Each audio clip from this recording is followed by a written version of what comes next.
Study with Mansi Mittal. So आज जो हम टॉपिक करने वाले हैं वो है रिलेटिव वेलोसिटी। ये वीडियो पार्ट 3 है motion in a straight line का। बाकी अगर आपको सिर्फ रिलेटिव वेलोसिटी सीखनी हो तो आप इस वीडियो को देख सकते हैं, और अगर आपको motion in a straight line complete chapter देखना है तो आप प्लीज़ जाकर एक बारी फर्स्ट और सेकेंड वीडियो जिसका डिस्क्रिप्शन मैंने लिंक में दिया है, आप उसको जाकर एक बार देख सकते हैं। So without wasting time start करते हैं। What is relative velocity. सबसे पहले रिलेटिव वेलोसिटी पढ़ने से पहले हम लोग ये समझेंगे कि रिलेटिव टर्म का मतलब क्या है। रिलेटिव टर्म का मतलब होता है इन रिलेशन, किसी के रिलेशन, या फिर मैं और अच्छा टर्म यूज करूं तो मतलब उसके नजरिए में। सबसे पहले हम वेलोसिटी पे जाने से पहले थोड़ी बेसिक बात करते हैं। जैसे कि लेट अस कंसीडर ये एक बस है, इसके अंदर 2 पैसेंजर्स बैठे हुए हैं, passenger A and passenger B. This bus is moving in this direction. अब अच्छी लग रही है। ये एक थर्ड पर्सन है, पेडेस्ट्रियन है, जो कि स्ट्रीट पर जस्ट खड़ा हुआ है। अब सबसे पहले आपको ये पता होना चाहिए कि मोशन और रेस्ट इटसेल्फ ये खुद ही रिलेटिव टर्म्स है। रिलेटिव टर्म्स का मतलब क्या है? अब जो ए है, अगर सी के नजरिए में देखे तो ए इज इन मोशन। सी यहाँ पर खड़ा हुआ है, आराम से स्ट्रीट पर खड़ा हुआ है, और वो सामने किसी बस को देख रहा है।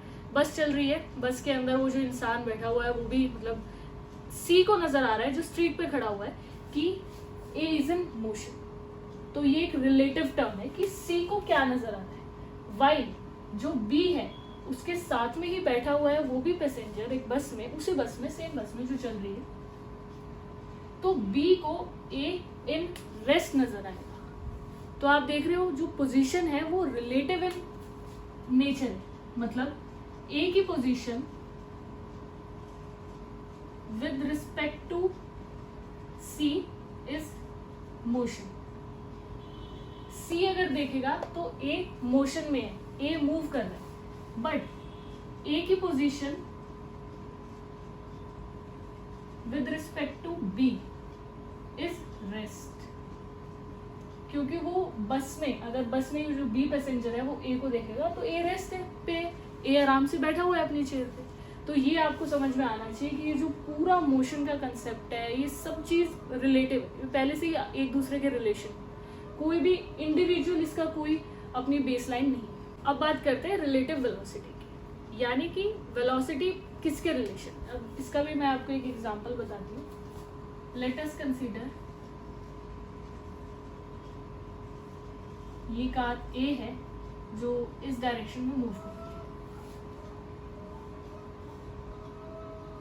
ये कार बी है वो भी इसी डायरेक्शन में मूव कर रही है, और एक जस्ट एक इंसान सी जो कि स्ट्रीट पे खड़ा हुआ है रेस्ट में। सो अब इस केस में रिलेटिव वेलोसिटी का मैं आपको कंसेप्ट बताऊं। पहले बात करते हैं ए और बी की। पहले हम इसको अपने कंटेक्स्ट में नहीं लेंगे, खाली ए और बी की बात करेंगे। ए और बी जो है वो सेम डायरेक्शन में जा रहे हैं जैसे आपको नजर आ रहा है। तो सबसे पहले सेम डायरेक्शन की ही बात करते हैं।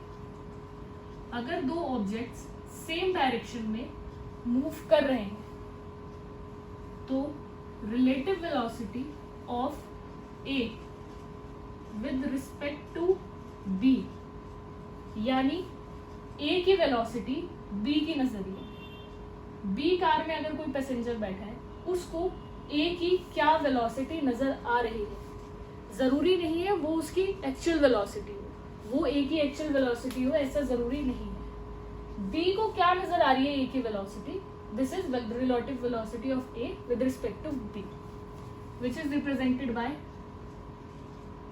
आर या फिर सीधा we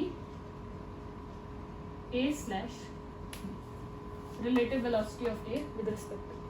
similarly relative velocity of B with respect to A. अब बी की क्या वेलोसिटी नजर आ रही है ए में बैठे हुए पैसेंजर को, जो कि अगेन जरूरी नहीं है वो बी की एक्चुअल वेलोसिटी हो, which is represented by V B slash A. अब इसका फॉर्मूला क्या होता है, अगर दो कार्स या दो कोई भी ऑब्जेक्ट सेम डायरेक्शन में मूव कर रहे हैं तो सिंपली हमें दोनों की वेलोसिटीज को सब्ट्रैक्ट करना है.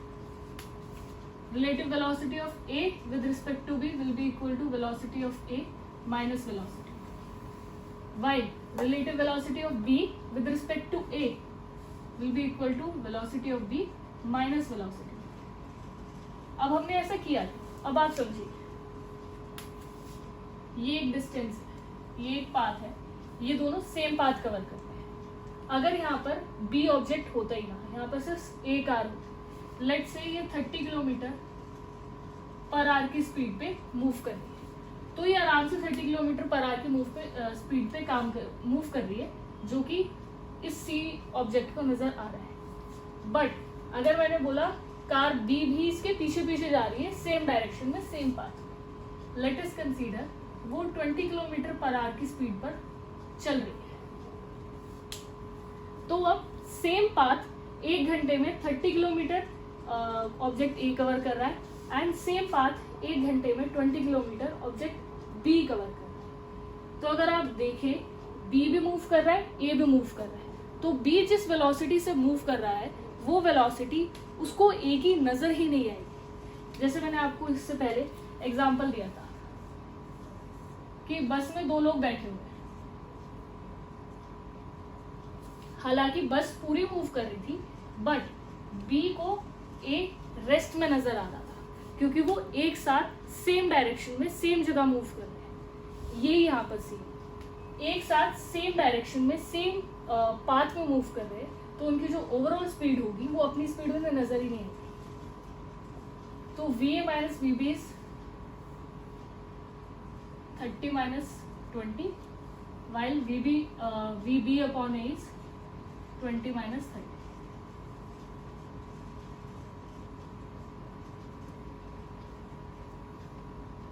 एज यू नो वेलोसिटी एक वेक्टर सब्सटेंस है, तो वो उसकी वैल्यू नेगेटिव हो सकती है, जो कि सिर्फ और सिर्फ उसकी डायरेक्शन दिखाती है, मैग्नीट्यूड दोनों की 10 है रिलेटिव वेलोसिटी. आई होप आपको ये वाला कंसेप्ट समझ में आ गया होगा.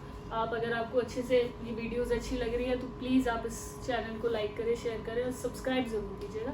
ये वीडियोस ऐसी ही कंटिन्यू आती रहेंगी आपके पास अच्छी वीडियोस. सो अब हम बात करते हैं, मैंने आपको भी बताया रिलेटिव वेलोसिटी अगर दो ऑब्जेक्ट्स सेम डायरेक्शन में जा रहे हैं.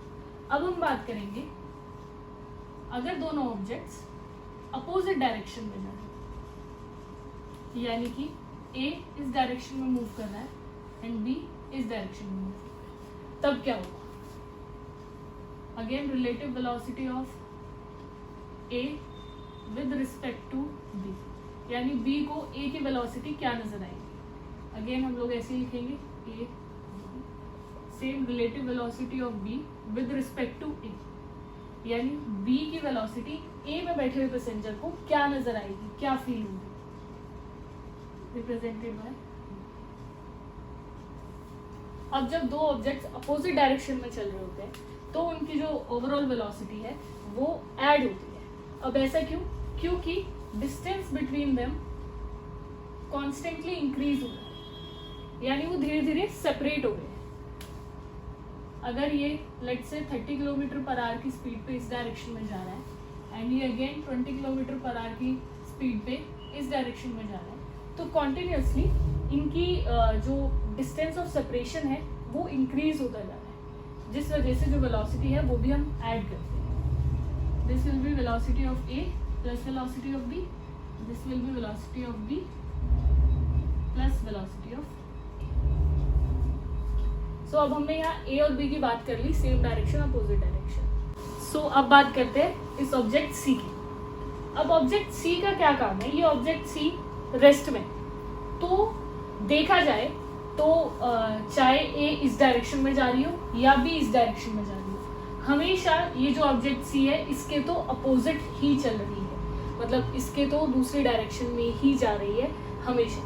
तो आपको क्या करना होगा, इसमें हमें थोड़ा सा एक नई चीज है, एक डायरेक्शन को पॉजिटिव कंसीडर करना पड़ेगा और दूसरी डायरेक्शन को नेगेटिव कंसीडर करना पड़ेगा. ये आप अपनी मर्जी से कोई भी डायरेक्शन कंसीडर कर सकते हैं, बस अपने नोट्स में अपने एग्जाम में ये मेंशन कर दीजिएगा कि आपने पॉजिटिव डायरेक्शन किसको मेंशन किया, नेगेटिव डायरेक्शन किसको मेंशन किया। आप इसको ऐसे अपोजिट भी कर सकते हो, उसमें कोई इशू नहीं। और ये ऑब्जेक्ट सी है, इसे कंसीडर करो कि ये न्यूट्रल पर है। अगर आप एक ग्राफ इमेजिन कर रहे हो तो यहाँ पर 0 0 पर ऑब्जेक्ट सी बैठा है, object A is in first quadrant and object B is in second quadrant. ठीक है, तो अब इसका क्या हुआ, relative velocity of A with respect to C. A की क्या वेलोसिटी है सी के रिस्पेक्ट में। अब मैंने कहा कि ये तो जा तो अपोजिट डायरेक्शन में ही रहे, तो ऑफ कोर्स हम ऐड ही करेंगे V A plus V C. Velocity of A क्या है +30 और वेलोसिटी ऑफ सी क्या है 0, ये तो मूव कर ही नहीं रहा, तो ओवरऑल वेलोसिटी आ गई 30 किलोमीटर पर। अगर मैं कहूं relative velocity of B with respect to C, यानी सी को बी की वेलोसिटी क्या नजर आ रही है, तो अगेन फॉर्मूला लगाएंगे VB plus VC. Velocity of B क्या है इस बार -20 किलोमीटर, क्योंकि आपने एक एक्सिस कंसीडर करी है, तो -20 kilometre plus velocity of C क्या है 0 which is equals to -20 kilometre पर। अगेन वेलोसिटी एक वेक्टर क्वांटिटी है, तो फिर ये जो माइनस का साइन है it indicates direction only and magnitude will be 20 kilometre पर। तो यहाँ हमारा ये रिलेटिव वेलोसिटी खत्म हो गया है इसका टॉपिक। आपको वीडियो पसंद आई हो तो चैनल को सब्सक्राइब जरूर कीजिएगा और बेल आइकन को हिट जरूर कीजिएगा। Thank you.